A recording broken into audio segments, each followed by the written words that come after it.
A legnagyobb tanulság mindannyiunk számára az volt, hogy helyettesítettük az ellátórendszert. Egy ekkora országnak az állami ellátórendszere, ami egyébként le is hívott egy csomó brüsszeli pénzt, nem tudott rákészülni. Azok a civilek, akik első naptól kimentek a keletibe, akkor tanultak bele az önkéntességbe, és ráadásul egyből egy humanitárius katasztrófa helyzet kellős közepén.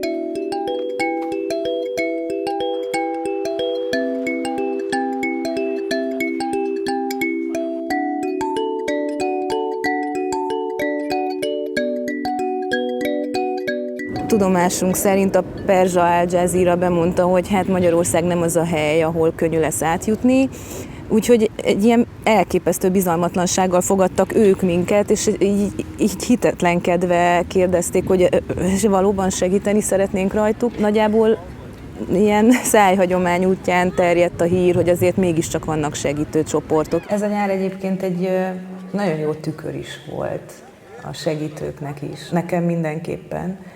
Tehát mindjárt az elején fölmerült a kérdés, hogy milyen mértékben kell implikálódni. Én az első 2 hetet teljesen túltoltam, tehát akár napi 20 órákat is kint voltam, és amikor már gyakorlatilag képtelen voltam tevőlegesen részt venni az egészben, akkor is ki kellett mennem, és valamiféle kontrollt gyakorolnom a dolgok fölött, látnom kellett, hogy ez nélkülem nem zajlik, és ez így elgondolkodtatott. Én magam is a 2000-es évek elején költöztem Budapestre. Nagyon sok családi barát, vagy frissen szerzett ismerős úgy gondolta, hogy engem mindenáron segíteni kell. Még a 2000-es évek elején ilyen borzasztó körülményesen, először munkavállalási vízum, aztán letelepedési engedély, és majd idők után lehetett állampolgársági kérelmet benyújtani, tehát ugye az ellátórendszer meg a jogszabályok is packáztak vele, lenyomták egy ilyen teljesen gyermeki szintre, de hogy azok az emberek, akik körém szerveződtek, mind segítők, ők is visszatoltak egy ilyen állapotba, és nyilván meg kellett fordítanom ezt a helyzetet, hogy én egyszer ezen már átmentem, és ez segített, hogy így visszavegyek.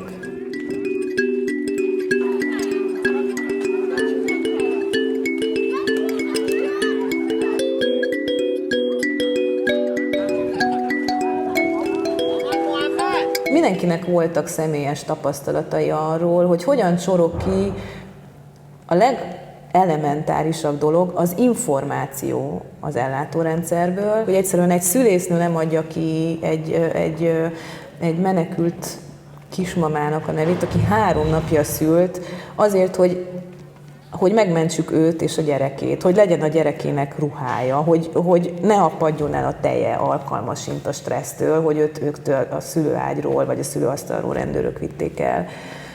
De ugyanakkor megláttunk olyan helyzeteket is, amikor pont az egészségügy lépett fel, nagyon-nagyon SOS-ben. Volt egy kisfiú, akit az egyik hajléktalan szállóra elvittünk fürdetni, és ott az ápolónők mondták, hogy látják, hogy van egy kötés a kezén, hogy megnéznék a sebét és kifertőtlenítenék. Persze a kisfiú azonnal kimenekült fürdés után, és amikor visszaértem a keletihez, akkor ott zokogott egy ilyen oszlopnak dőlve.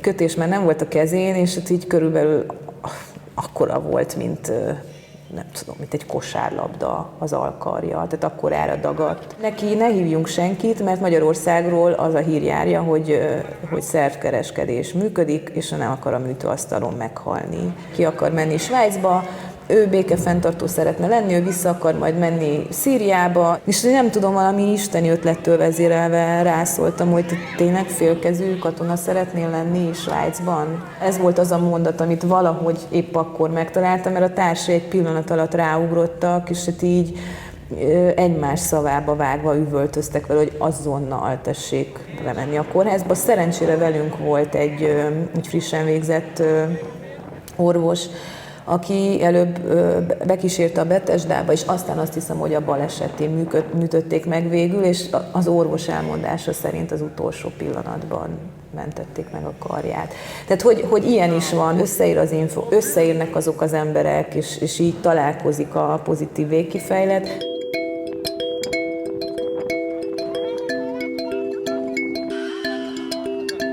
Azoknak, akik ebben nem voltak jelen, azt gondolom, hogy sajnálhatják, hogy lemaradtak.